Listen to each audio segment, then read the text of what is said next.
जुलाई 2026 में थाईलैंड के एक प्राचीन कब्रिस्तान की खुदाई के दौरान पुरातत्वविदों को एक ऐसा कंकाल मिला जिसने इतिहासकारों का ध्यान अपनी ओर खींच लिया। उसकी उंगली में 2000 साल पुरानी सोने की एक अंगूठी थी जिस पर भारत की प्राचीन ब्राह्मी लिपि खुदी हुई थी। सवाल सिर्फ अंगूठी का नहीं है, सवाल ये है कि ये भारतीय लिपि थाईलैंड तक पहुंची कैसे। ये स्थल कहलाता है डॉन याई थोंग। ये बैंकॉक से लगभग 80 मील दक्षिण पश्चिम में पेचभुरी प्रांत के बान लाट जिले में स्थित है। बिल्कुल साधारण खेती की जमीन जिसे आप बिना दूसरी नजर डाले गाड़ी चलाते हुए निकल जाते। लेकिन उसके नीचे एक कब्रिस्तान था। कोई आधुनिक कब्रिस्तान नहीं, एक दफन स्थल जो लगभग 1500 से 2500 साल पहले दक्षिण पूर्व एशिया के लौह युग यानी आयरन एज में इस्तेमाल होता था। इस खोज की शुरुआत भी किसी फिल्मी कहानी से कम नहीं है। ये किसी बड़े संस्थान की योजनाबद्ध खुदाई नहीं थी। ये शुरू हुई स्थानीय किसानों से, जिन्होंने अपने ही खेत में कांसे के ढोल के टुकड़े देखे और अधिकारियों को सूचित किया। पुरातत्व की दुनिया में अक्सर ऐसा ही होता है। सबसे बड़ी खोजें किसी योजना से नहीं, बल्कि किसी आम इंसान की सतर्क नजर से शुरू होती हैं। फरवरी 2026 में जब थाईलैंड के ललित कला विभाग ने फॉर्मल खुदाई शुरू की, तो जमीन ने उम्मीद से कहीं ज्यादा चीजें उगलनी शुरू कर दी। 9 मानव कंकाल, इनमें एक बच्चे का भी जिसकी उम्र 12 वर्ष से कम थी, कांसे के गोंग, कांच के मनके, मिट्टी के बर्तन, एक गाय या भैंस का जबड़ा इतनी अच्छी हालत में सुरक्षित कि पुरातत्वविदों के सामने एक अजीब सवाल खड़ा हो गया जिसका जवाब उनके पास अभी तक नहीं है। क्या ये मृतक के लिए भोजन था या बलि? हर कंकाल को एक जैसी अनुष्ठानिक सावधानी से दफनाया गया था, और जो पहला कंकाल मिला उसके साथ ऐसी कीमती वस्तुएं थीं जो किसी को नहीं दी जाती। अंगूठियां, कंगन, बालियां, सोने के लॉकेट। ये किसी गरीब का कब्रिस्तान नहीं था। ये वो जगह थी जहां एक समुदाय अपने सबसे महत्वपूर्ण लोगों को दफनाता था। एक पल रुककर सोचिए, इस काल में दक्षिण पूर्व एशिया में लेखन की कोई स्थानीय व्यवस्था व्यापक रूप से स्थापित नहीं थी। ऐसे समाज में सोना, कांसा और कांच जैसी वस्तुएं सामाजिक दर्जे की भाषा हुआ करती थीं। शब्दों की जगह धातु और पत्थर बोलते थे। इसलिए हर वस्तु, हर कंकाल की स्थिति अपने आप में एक वाक्य है जिसे पुरातत्वविद धीरे धीरे पढ़ रहे हैं। फिर आया कंकाल संख्या 4, और कंकाल संख्या 4 के पास ऐसा कुछ था जो पूरे स्थल की कहानी बदलने वाला था। जुलाई 2026 तक बढ़ता भूजल और मौसमी बारिश अवशेषों को नष्ट करने की धमकी दे रहे थे। इसलिए टीम ने स्थल के डूबने से पहले जो कुछ बचाया जा सके उसे बचाने की दौड़ शुरू की। इसी हड़बड़ी ने उन्हें कंकाल संख्या 4 तक पहुंचाया, और उस पर मिली 2 सोने की अंगूठियों तक। एक अंगूठी सादी थी, कुछ खास नहीं, बस एक साधारण छल्ला, शायद रोजमर्रा पहनने के लिए, शायद किसी और अनुष्ठान की निशानी। दूसरी ऐसी नहीं थी। अंगूठी के सिरे पर एक छोटी सी प्राचीन लिपि खुदी हुई थी, इतनी छोटी कि नजर से चूक जाए, लेकिन इतनी पुरानी कि बहुत कुछ बयान करते। पुरातत्वविदों को तुरंत लगा कि ये न थाई है, न खमेर, न स्थानीय कुछ भी नहीं। ये ब्राह्मी लिपि जैसी लग रही थी, भारतीय उपमहाद्वीप की सबसे पुरानी लिपियों में से एक, जिसके बारे में विद्वानों का मानना है कि ये अरामाइक लिपि से निकली, और जो दक्षिण और दक्षिण पूर्व एशिया की मौजूदा अधिकांश लिपियों, थाई सहित, की पूर्वज है। यहाँ एक बात समझनी जरूरी है, उस दौर में एक अंगूठी बनवाना और उस पर लिपि खुदवाना कोई मामूली काम नहीं था। इसके लिए एक कुशल जौहरी चाहिए था, एक ऐसा व्यक्ति जो उस लिपि को पढ़ और लिख सके, और इतना सोना जुटाने की सामर्थ्य भी। ये अंगूठी सिर्फ धातु का एक टुकड़ा नहीं थी, ये एक निवेश थी, एक पहचान पत्र था, शायद एक मुहर भी, जिससे कोई व्यक्ति दस्तावेजों या माल पर अपनी छाप छोड़ सकता था। अगर पुरातत्वविद सही थे तो ये केवल जेवर नहीं था, ये एक संदेश था जो समुद्र पार करके आया और 2000 साल तक दबा रहा।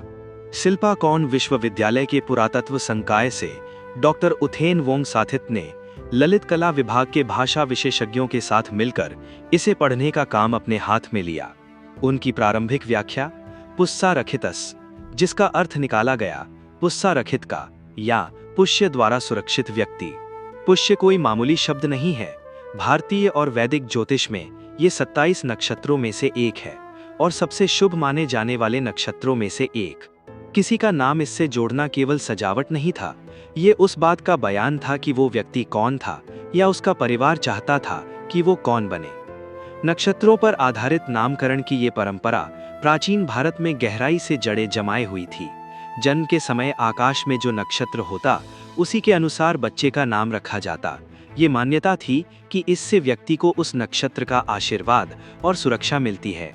इसलिए पुस्सा रखितस जैसा नाम केवल एक व्यक्ति का परिचय नहीं देता, ये पूरी सांस्कृतिक और धार्मिक सोच को भी अपने साथ लाता है जिससे वो जुड़ा था। अक्षरों की बनावट और अन्य शिलालेखों से तुलना के आधार पर शोधकर्ता अंगूठी की उत्पत्ति 5वीं से 7वीं बौद्ध शताब्दी के बीच रखते हैं, यानी लगभग 1900 से 2100 साल पहले। और अंगूठी की शैली और उस दुनिया से जिसमें ये प्रचलित थी, पुरातत्वविदों का मानना है कि इसके मालिक शायद वैश्य जाति, प्राचीन भारतीय समाज के व्यापारी वर्ग से थे। एक व्यापारी की अंगूठी, थाईलैंड में दफन 2000 साल पहले। यही एक विवरण एक सुंदर पुरावशेष को एक ऐतिहासिक सुराग में बदल देता है। अब यहाँ थोड़ा रुककर ये समझना जरूरी है कि ब्राह्मी लिपि आखिर है क्या और ये इतनी दूर तक कैसे पहुंची। ब्राह्मी लिपि भारतीय इतिहास में 3री शताब्दी ईसा पूर्व में एक पूर्ण विकसित प्रणाली के रूप में सामने आती है, विशेष रूप से सम्राट अशोक के शिलालेखों में, जो उन्होंने पूरे भारतीय उपमहाद्वीप में खंभों, गुफाओं और चट्टानों पर खुदवाए थे। इन शिलालेखों में अशोक ने अपने प्रशासनिक आदेश, नैतिक उपदेश और साम्राज्य की घोषणाएं दर्ज की। ये लिपि आगे चलकर अनेक शाखाओं में बंट गई। उत्तर भारत में ये गुप्तकालीन लिपि में विकसित हुई, जिससे आगे चलकर देवनागरी सहित कई आधुनिक भारतीय लिपियां जन्मी। दक्षिण भारत में ये तमिल ब्राह्मी और वट्टेल लुट्टू जैसी लिपियों में ढली। और जब भारतीय व्यापारी, नाविक और धर्मगुरु समुद्र पार दक्षिण पूर्व एशिया की ओर बढ़े, तो यही लिपि उनके साथ यात्रा करती रही, जहां से आगे चलकर मौन, खमेर, थाई और जावा की पुरानी लिपियां विकसित हुईं। यानी जब आप आज बैंकॉक की सड़क पर थाई भाषा में कोई साइन बोर्ड पढ़ते हैं, तो उसकी जड़ें कई मोड़ों और सदियों के बाद उसी ब्राह्मी लिपि तक जाती हैं जो कभी अशोक के शिलालेखों में खुदी थी। ये भाषाई कड़ी अपने आप में इस बात का सबसे मजबूत प्रमाण है कि भारत और दक्षिण पूर्व एशिया के बीच संपर्क कोई 1-2 घटनाओं की बात नहीं थी। ये सदियों तक चलने वाला गहरा सांस्कृतिक आदान प्रदान था। लेकिन एक शिलालेख किसी राजा के आदेश जैसा सार्वजनिक दस्तावेज होता है। एक अंगूठी पर खुदा नाम कुछ और ही कहता है। ये एक व्यक्ति की, एक जीवन की कहानी है, और यही डॉन याई थोंग की खोज को इतना दुर्लभ बनाता है। यहीं से ये खोज एक कब्र की कहानी से आगे बढ़कर एक पूरे खोए हुए नेटवर्क की कहानी बन जाती है। ये पहली बार नहीं है जब थाईलैंड में ब्राह्मी लिपि मिली हो। इससे पहले भी मिलती जुलती लिपियां मिल चुकी हैं, क्राबी प्रांत के ख्लोंग थॉम में और चुम्फोन के खाओ साम कायो में। दोनों ही थाईलैंड के दक्षिणी तटीय क्षेत्र में स्थित हैं। ऐसी जगहें जहां विद्वानों को पहले से ही शक था कि प्राचीन भारतीय व्यापारी यहां आए थे। खाओ साम कायो विशेष रूप से दशकों से पुरातत्वविदों के लिए एक पहेली रहा है। वहां भारतीय शैली के मनके, मुहरे और यहां तक कि कांच बनाने की तकनीकें मिली हैं, जो स्पष्ट रूप से भारतीय उपमहाद्वीप की परंपराओं से मेल खाती हैं। ये स्थल इस विचार को मजबूत करता है कि थाईलैंड की खाड़ी और मलय प्रायद्वीप का यह हिस्सा किसी बड़े अंतरराष्ट्रीय व्यापारिक नेटवर्क का हिस्सा था। एक ऐसा नेटवर्क जो सिर्फ स्थानीय व्यापार तक सीमित नहीं था, बल्कि भारत और शायद उससे भी आगे रोमन साम्राज्य तक फैला हुआ था। इन स्थलों को डॉन याई थोंग के साथ नक्शे पर रखें तो एक पैटर्न उभरता है। भारतीय लिपि वाले पुरावशेषों की एक श्रृंखला जो प्राचीन दक्षिण पूर्वीय एशियाई तटरेखाओं के साथ फैली हुई है, सभी लगभग एक ही समय सीमा के आसपास। इतिहासकार लंबे समय से ये मानते आए हैं कि इस दौर में भारतीय व्यापारी बंगाल की खाड़ी और अंडमान सागर पार कर यात्रा करते थे, उन्हीं चीजों की तलाश में जो आगे चलकर सदियों तक समुद्री व्यापार की पहचान बनी। दक्षिण पूर्वी एशियाई सोना, टिन, सुगंधित लकड़ियां और आगे चीन तक जाने वाले रास्तों तक पहुंच। ये यात्रा आसान नहीं थी। इसके लिए मॉनसूनी हवाओं के पैटर्न को गहराई से समझना जरूरी था। गर्मियों में दक्षिण पश्चिम से चलने वाली हवाएं जहाजों को भारत से पूर्व की ओर धकेलती थीं और सर्दियों में उत्तर पूर्व से उन्हें वापस ले आती थीं। ये ज्ञान पीढ़ी दर पीढ़ी नाविकों और व्यापारियों के बीच स्थानांतरित होता था। ये कोई किताबी ज्ञान नहीं, बल्कि अनुभव से सीखा हुआ जीवन और मृत्यु का सवाल था। जो उनके पास हमेशा नहीं था, वो था प्रमाण कि ये व्यापारी सिर्फ गुजरते नहीं थे, बल्कि कुछ लोग वहीं रहते थे, वहीं मरते थे और उन्हीं समुदायों के साथ दफनाए जाते थे जिनके साथ वे व्यापार करते थे। एक वैश्य व्यापारी की अंगूठी जो किसी ऐसे व्यक्ति की उंगली में है जिसे उस कब्रिस्तान के बाकी सभी की तरह ही अंतिम संस्कार की रीतियों के साथ दफनाया गया, ये एक बिल्कुल अलग तरह का प्रमाण है, किसी जलपोत के मलबे में मिली एक अकेली वस्तु से कहीं मजबूत। ये उपस्थिति दर्शाता है, शायद अपनेपन को भी। जिस वैश्य जाति की बात यहाँ हो रही है उसे समझना भी जरूरी है। प्राचीन भारतीय सामाजिक व्यवस्था में वैश्य वर्ण को पारंपरिक रूप से व्यापार, कृषि और वित्तीय लेन देन से जोड़ा जाता था।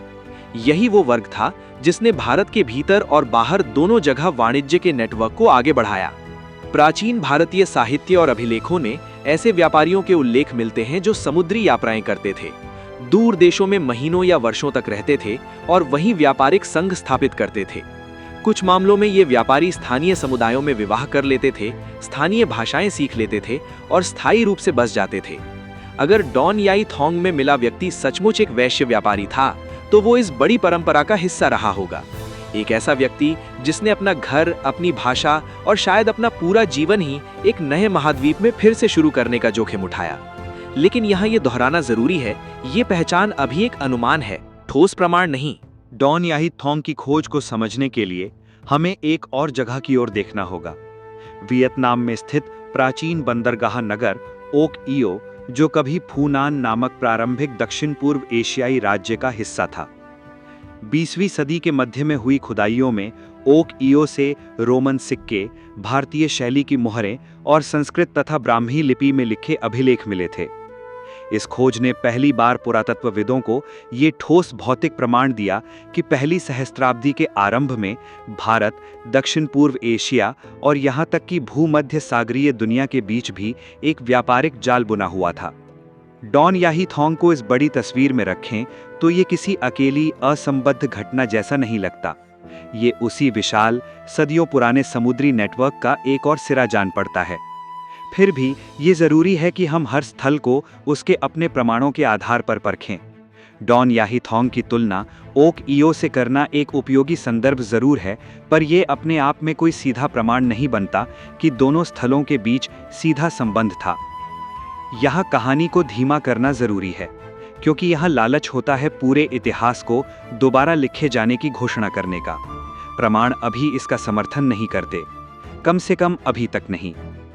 जो सत्यापित यानी वेरीफाइड है, अंगूठियों का अस्तित्व, उनका डॉन याही थोंग के दस्तावेजीकृत लौह युग के दफन संदर्भ से मिलना और अंकित अंगूठी पर जो लिपि है उसे विशेषज्ञों ने ब्राह्मी के रूप में पहचाना है, जिसकी प्रस्तावित व्याख्या पुष्राखितस है, जो विद्वत्तापूर्ण व्याख्या है यानी स्कॉलरी इंटरप्रिटेशन है।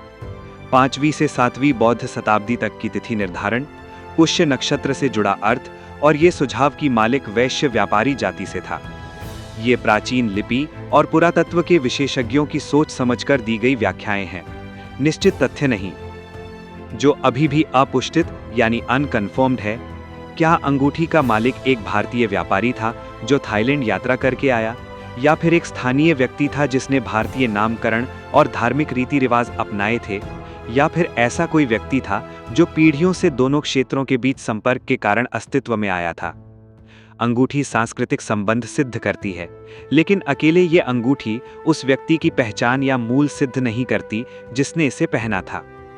एक और महत्वपूर्ण बात, सिर्फ इसलिए कि किसी व्यक्ति के पास भारतीय लिपि में खुदी अंगूठी थी, इसका ये मतलब नहीं निकलता कि वो खुद भारत से आया था।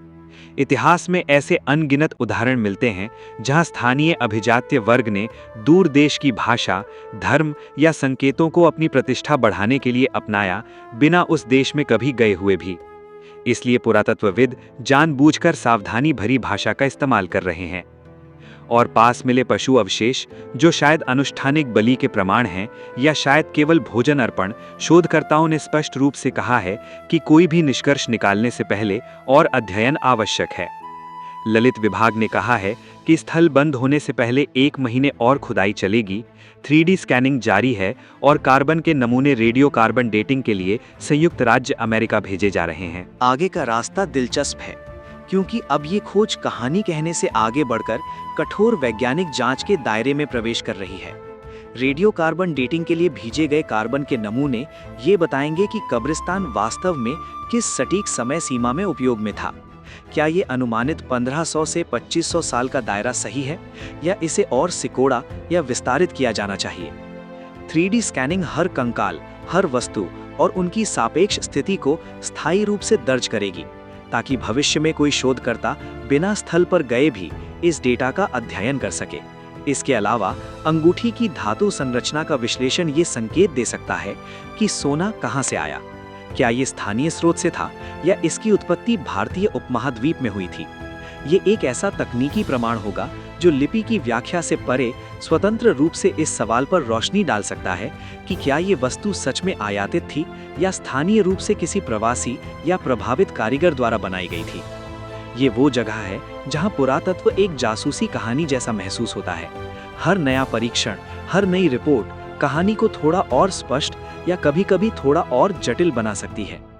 वैश्वीकरण यानी ग्लोबलाइजेशन शब्द बनने से बहुत पहले हिंद महासागर पहले से ही दूर दराज के समाजों को आपस में जोड़ रहा था। व्यापारी, भिक्षु, नाविक और विचार मानसूनी हवाओं के सहारे यात्रा कर रहे थे, सदियों पहले जब यूरोप को दक्षिण पूर्व एशिया के अस्तित्व का पता भी नहीं था। ये खोज हमें ये भी याद दिलाती है कि प्राचीन और अलग-थलग एक बात नहीं है। जिस दुनिया को हम अक्सर धीमी, स्थानीयकृत और सीमित मानते हैं, वास्तव में सोच से कहीं ज्यादा जुड़ी हुई थी, विचारों, वस्तुओं और लोगों की आवाजाही से भरी हुई। एक सोने की अंगूठी जो 2000 साल से एक थाई धान के खेत में चुपचाप पड़ी रही, इतनी छोटी है कि एक हाथ में समा जाए, लेकिन ये संभवतः इस कहानी का भौतिक प्रमाण हो सकती है जिसे इतिहासकार अब तक ज्यादातर व्यापारिक अभिलेखों और परोक्ष विवरणों से ही जोड़ पाए हैं। असली लोग असली समुद्र पार करके अपनी जन्मभूमि से दूर अपना जीवन बनाते हुए। डोन याई थोंग की खुदाई अभी खत्म नहीं हुई है, ये कहानी भी नहीं, लेकिन अभी के लिए एक अंगूठी और उसमें खुदा नाम ने चुपचाप एक सवाल फिर से खोल दिया है। प्राचीन दुनिया असल में कितनी आपस में जुड़ी हुई थी।